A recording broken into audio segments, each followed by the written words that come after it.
무리 중에 많은 사람이 예수를 믿고 말하되, 그리스도께서 오실지라도 그 행하실 표적이 이 사람이 행한 것보다 더 많으리야. 예수에 대하여 무리가 수군거리는 것이 바리새인들에게 들린지라. 대제사장들과 바리새인들이 그를 잡으려고 아랫사람들을 보내니 예수께서 이르시되, 내가 너희와 함께 조금 더 있다가 나를 보내신 이에게로 돌아가겠노라. 너희가 나를 찾아도 만나지 못할 터이요 나 있는 곳에 오지도 못하리라. 이에 유대인들이 서로 묻되, 이 사람이 어디로 가기에 우리가 그를 만나지 못하리요? 헬라인 중에 흩어져 사는 자들에게로 가서 헬라인을 가르칠 터인가? 나를 찾아도 만나지 못할 터이요 나 있는 곳에 오지도 못하리라 한 이 말이 무슨 말이냐? 안녕하십니까. 3월 13일 금요일 말씀 묵상 시작하겠습니다. 요한복음 7장 31절부터 36절까지 말씀 함께 읽었습니다. 원래 날마다 솟는 샘물에서는 7장 25절부터 36절까지 길게 잡혀 있는데 25절부터 30절까지는 어제 본문에서 저희는 다뤘습니다. 제가 이미 설명을 했습니다마는 요한복음 7장과 8장이 어떤 구조를 가지고 있는지는 좀 기억해 주셨으면 좋겠습니다. 오늘까지 읽은 본문이 요한복음 7장과 8장의 맨 첫 번째 서두를 이루는 본문이라고 할 수 있습니다. 요한복음 7장과 8장의 배경을 기억해 주셨으면 좋겠습니다. 배경은 초막절입니다. 초막절은 이스라엘이 원래 광야를 헤매던 민족이었다는 사실을 기억하라. 그 기억의 절기이고요. 또한 지금은 가나안 땅에 들어와서 땅의 소산을 먹고는 있다. 하지만 아직 궁극적인 의미의 가나안 땅에는 들어가지 못했다. 즉 완성된 하나님 나라에 들어가지는 못했음을 고백하는 의미를 가지고 있는 그런 절기입니다. 그러다 보니까 이스라엘 사람들은 지금도 집이나 공터 같은 데 초막을 지어요. 그래서 이 초막절 기간 8일 동안은 자기 집은 놔두고 옆에 만들어 놓은 초막이나 또는 발코니 같은 데에다가 이렇게 초막을 만들어 가지고 거기서 먹고 자고 하는 그러한 모습을 보입니다. 물론 요즘은 경건한 유대인들만 그렇게 하고 그렇지 않은 사람들은 그냥 식사만 초막에서 하기도 한다고 합니다만, 여하튼 이것을 통해서 우리는 지금 가나안 땅에 들어와 있고 약속의 땅의 혜택을 누리고는 있지만 아직 완성된 하나님의 나라에 들어가지는 못했기 때문에 우리는 지금 광야 생활을 하고 있다. 그걸 고백하기 위해서 8일 동안이나마 초막을 짓고 그 초막에서 사는 거죠. 즉 그러다 보니까 초막절은 완성된 하나님 나라를 바라보는 절기, 종말을 바라보는 절기입니다. 예수님에 의해서 이 땅에 하나님의 나라는 도래했다. 말세는 시작되었다라는 선포를 하는 부분이 바로 이 7장과 8장이에요. 우리가 말세라고 하면 무슨 뜻이냐를 정확하게 아셔야 되는데요. 말세라는 것은 예수 그리스도의 초림부터 재림까지의 기간을 의미하는 겁니다. 그 기간에 어떤 일이 벌어지겠습니까? 세계 만방에 예수 그리스도의 복음이 전파되겠죠. 그리고 결국 예수 그리스도께서 다시 오심으로써 이 세상의 역사는 끝날 겁니다. 그 기간이 바로 말세예요. 그런데 요한복음은 예수님을 대적하는 유대인들, 그리고 예수님을 제대로 이해하지 못한 그 무리들, 그들의 입을 통해서 이후에 예수 그리스도께서 어떻게 십자가를 지시고 어떻게 하늘로 올라가실 것이며 또한 그 복음이 어떻게 전파될 것인가, 이것에 대한 이야기까지 하고 있습니다. 7장과 8장의 첫 부분이라 할 수 있는 7장 1절부터 36절까지는 예수님에 의해서 이 땅에 하나님의 나라가 도래했다, 말세는 시작되었다라는 사실을 선포하고 있는 거죠. 31절부터 34절까지 내용 보시면요, 사람들이 예수님을 믿었다는 이야기가 나와 있는데, 그런데 이들의 믿음이 완벽하지가 않아요. 그리고 대제사장들과 바리새인들이 예수님을 잡으려고 아랫사람들을 보냈다. 그런데 예수님께서는 내가 너희와 조금 더 있다가 나 보내신 이에게로 돌아가겠다, 그 말씀을 하세요. 자, 여기서 무리들이 그리스도께서 오실지라도 그 표적이 이 사람보다 많겠느냐라고 말하면서 예수님을 믿는 사람들이 많아졌다라고 되어 있습니다. 그런데 이거는요, 올바른 믿음이라고 볼 수가 없죠. 왜 그렇습니까? 그리스도께서 오실지라도라는 말 자체가 그렇잖아요. 예수님이 그리스도시라는 확신을 표현한 말이 아니죠. 사실상 그리스도가 아닐 것 같기는 하지만 그리스도보다도 더 많은 표적을 하고 있지 않느냐, 뭐 이런 식의 말 아닙니까? 그렇기 때문에 이건 결코 정확한 믿음, 올바른 믿음이라고 볼 수가 없습니다. 다만 이 부족한 오해를 바탕으로 하고 있는 믿음이 대제사장들과 바리새인들의 부하에 의해서 예수님이 체포되지 않도록 하는 역할을 하고 있을 뿐이에요. 아직은 주님께서 십자가를 지실 때가 안 됐거든요. 그러니까 하나님께서 미리 정하신 때까지 예수님께서 그 땅에 머무실 수 있게 하는 역할을 할 뿐입니다. 중요한 건 뭐냐면 이후에 예수님의 때가 되면 어떤 일이 벌어질 것인가를 미리 보여주는 부분입니다. 무슨 소리냐면요, 분명 이후에 무리 중 많은 사람들이 예수님을 믿게 될 겁니다. 하지만 그들은 대제사장들과 바리새인들의 손에서 예수님을 구하지 못해요. 분명 예수님은 잡히시고 십자가를 지실 수밖에 없습니다. 왜 그러냐? 사람에 의한 섭리가 아니고 하나님께서 미리 정하신 때에 맞춰진 섭리이기 때문에 그렇습니다. 예수님께서 내가 너희와 함께 조금 더 있다가 돌아가겠다 그렇게 말씀을 하시는데, 지금은 십자가를 지실 때가 아니기 때문에 너희와 조금 더 함께 있어야 한다, 그런 뜻입니다. 그러나 이후에는 때가 되면은 돌아가시겠죠. 십자가를 지신다는 이야기입니다. 십자가를 지실 때에는 사람들이 예수님을 찾아도 만날 수 없고 그곳에 올 수도 없을 것이다 라는 말씀을 통해서 이제 하늘로 가신다, 너희가 있는 곳이 아니라 하나님께로 돌아가신다는 것을 언급을 하십니다. 그리고 이것은 예수님이 제자들과 보내신 마지막 밤의 대화, 그러니까 13장에 잘 반영이 되어 있어요. 요한복음 13장 33절 보시면요, 작은 자들아 내가 아직 잠시 너희와 함께 있겠노라. 너희가 나를 찾을 것이나 일찍이 내가 유대인들에게 너희는 내가 가는 곳에 올 수 없다고 말한 것과 같이 지금 너희에게도 이르노라. 제자들아 너희들도 지금 내가 가는 곳은 갈 수가 없다. 왜요? 십자가를 지는 곳이니까. 그런데 베드로는 무슨 뜻인지도 모르고 주여 어디로 가시나이까 뭐 그런 이야기를 했던 그 부분이 요한복음 13장에 나타나 있는데요. 바로 그것을 여기서 반영하고 있는 겁니다. 이 7장 첫 번째 단락 부분에서 미리 예수님께서는 십자가를 지실 것을 예견하고 계시고 그 일을 이루실 것을 말씀하고 계신 거죠. 자, 7장 1절의 이야기부터 여기까지 다시 한번 가만 생각해 보십시오. 이는요, 예수님의 초림을 상징적으로 재구성한 이야기입니다. 예수님께서 어떻게 오셨습니까?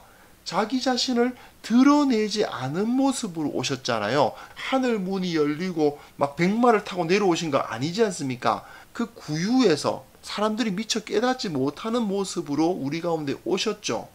예수님께서 말세를 상징하는 초막절에 갈릴리에서 예루살렘으로 은밀한 모습으로, 평범한 모습으로 오신 그 모습이 바로 예수님의 성육신을 상징적으로 보여줍니다. 그런데 사람들은 어때요? 이미 예수님을 알고 있었습니다. 그리스도가 올 것을 알고 있었죠. 그러나 그 그리스도를 영접하지 않고 오히려 죽이려 합니다. 그리고 예수님은 저들과 논쟁을 벌이시다가 결국 대제사장과 바리새인에게 잡히시고, 오늘 본문에서는 안 잡히셨지만 이후에 잡히실 거잖아요. 오늘 본문에서는 곧 잡히게 될 거다라는 말씀을 하시는 거죠. 그리고 십자가를 지심으로 저들을 떠나시겠죠. 바로 예수님의 성육신과 십자가 지심과 승천까지의 이야기가 7장 1절부터 34절까지죠. 34절까지의 내용에서 쭉 상징적으로 그려져 있는 겁니다. 35절, 36절 보시면요, 유대인들이 어리석은 이야기를 하고 있는데 이 어리석은 이야기, 예수님의 말씀을 깨닫지 못한 이야기 가운데 예수님의 승천 이후에 어떤 일이 벌어질까를 함의하는 이야기가 나와요. 무슨 소리냐? 유대인들이 서로 묻되 이 사람이 어디로 가기에 우리가 그를 만나지 못하리요? 라고 말한 다음에 헬라인 중에 흩어져 사는 자들에게로 가서 헬라인을 가르칠 터인가? 라고 하고 있어요. 이게 어떤 현상입니까? 예수님 승천 이후에 바울을 비롯한 여러 전도자들이 감당한 일입니다. 유대인들은 예수님께서 무슨 말씀을 하신지 알지 못해요. 하지만 저자 요한은 그들의 입을 통해서 예수님의 복음이 헬라인들 중에 흩어져 사는 자들, 이걸 원어로는 디아스포라라고 하는데요. 그들에게 퍼져갈 것이고 그곳에서 헬라인들, 즉 이방인들에게까지 복음이 전파될 것을 미리 그려주고 있습니다. 이 디아스포라가 뭐냐 하면요, 유대인들은 예루살렘이 제일 좋은 땅이라고 생각했습니다. 하나님께 가까이 사는 삶이거든요. 그런데 우리나라도 마찬가지인 것이 전부 다 강남에 살 수는 없잖아요. 다 좋은 땅에만 살 수가 없습니다. 가난한 사람들, 힘없는 사람들은 그보다 조금 더 떨어져 살아야 되겠죠. 더 가난한 사람들, 그 땅에서 자기 삶의 기틀을 못 잡은 사람도 있을 수 있습니다. 겨우 어쩔 수 없이 다른 곳으로 흩어질 수밖에 없죠. 유대인들이 그야말로 로마 전역에 흩어져 살았던 겁니다. 그 흩어진 자들이 바로 디아스포라입니다. 근데 바울이 복음을 전하는 것도 누구를 향해 갔느냐? 바로 이 디아스포라 유대인들에게 간 거예요. 우리나라 사람들도 마찬가지죠. 전 세계에 한인타운은 다 있다고 하지 않습니까? 전 세계 한국 사람들이 다 흩어져 살고 있잖아요. 그들과 똑같습니다. 그들은 그곳에서 자기네들끼리 뭉쳐서 보통은 예배당을 하나 세우죠. 교회를 하나 세우고 그 교회를 중심으로 모임을 갖는다고 합니다. 마찬가지로 유대인들도 똑같습니다. 유대인들이 어느 다른 도시로 가게 되면 거기서 유대인들끼리 모여서 유대인 타운이 형성되고 유대인들은 그 가운데 회당을 짓고 살아요. 그럼 바울은 어떻게 하느냐? 그 회당으로 찾아가서 그곳에서 복음을 전한 거예요. 누구를 향해서? 이 디아스포라 유대인들을 향해서요. 그런데 정작 그 복음은 이 디아스포라 유대인들에게만 전해진 것이 아니고 그들과 함께 있던 헬라인들, 이방인들도 함께 받아들이는 현상이 일어났지 않았습니까? 여기서 요한은 유대인들의 입을 통해서, 이 예수님을 반대하는 유대인들의 입을 통해서 예수님의 승천 이후에 이 복음이 이 예루살렘과 유대 지역에만 머물러 있는 것이 아니라 온 세상 가운데 그 로마 전역에 퍼져나갈 것을 미리 암시하고 있는 겁니다. 결국 7장 1절부터 36절까지 내용은 예수님께서 갈릴리에서 예루살렘으로 오실 때 은밀히 내려오셨듯이 은밀한 모습으로 성육신 하셨고, 그리고 그 활동하실 때 사람들과 갈등을 벌이며 사람들이 자기를 죽이려고 하는 일들을 당하셨지만 하나님의 뜻에 의해서 십자가를 지신 것이지 그들보다 약해서 지신 것이 아니고 결국 그 때가 되어서 십자가를 지시고 죽으시고 다시 부활하셔서 승천하시겠지만 그 이후에 복음이 온 땅 가운데 퍼져나갈 것이다. 이게 바로 초막절이 상징하는 말세의 모습이다.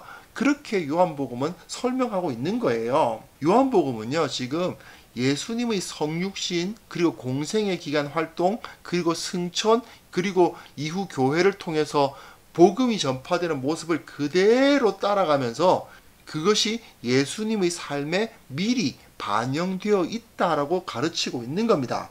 사실 다음 본문, 내일 본문과 그리고 월요일 다룰 본문에 보시면요, 교회에 성령이 부어지고 그리고 유대인들은 그 복음을 막으려고 하지만 막을 수 없었던 그 현실들, 그것들이 그대로 나옵니다.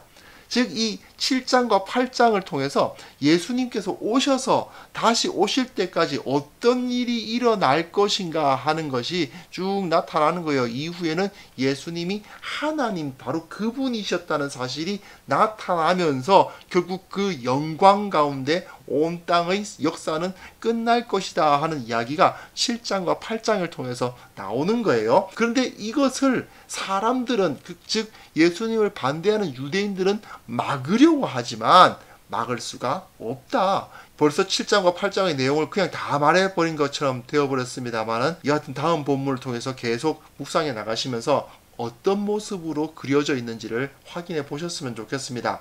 여하튼 오늘 우리는 이 본문을 통해서 세상을 바라보는 시각을 좀 재조정했으면 좋겠습니다. 지금 이 세상이 아무리 발전되고 살기 좋은 곳처럼 보인다 하더라도요, 결국은 마지막을 향해 나아가는 말세의 기간일 뿐입니다. 이걸 우리는 꼭 기억할 수 있었으면 좋겠습니다. 지금 내가 아무리 잘 살고 있고 깨끗하고 잘 꾸며진 집에 살고 있다 하더라도 우리의 영혼은 지금 하나님의 나라를 바라보면서 걸어가는 광야 생활을 하고 있는 겁니다. 주님께서 반드시 다시 오셔서 이 세상의 역사를 마치실 것이고 온전한 하나님의 나라를 완성하실 겁니다. 그 사실을 우리는 이 시간에 확실하게 믿을 수 있었으면 좋겠습니다. 주님께서는 반드시 그 역사를 이루실 겁니다. 그 삶을 통해서 이후의 역사가, 복음이 전파되는 역사가 그대로 나타나고 있잖아요. 그것처럼 또한 이후에 다시 오셔서 그 영광 가운데 나타나실 것이라는 사실을 기억하면서 우리가 이 세상에 지나친 마음을 두고 있지 않아야 한다는 것을 기억하시고, 나는 저 하나님의 나라를 꿈꾼다. 나는 결코 이 세상에 내 인생의 모든 것을 바치지 않는다라는 사실을 기억하며 다짐하며 하나님의 나라를 꿈꾸는 우리 모두가 되었으면 합니다.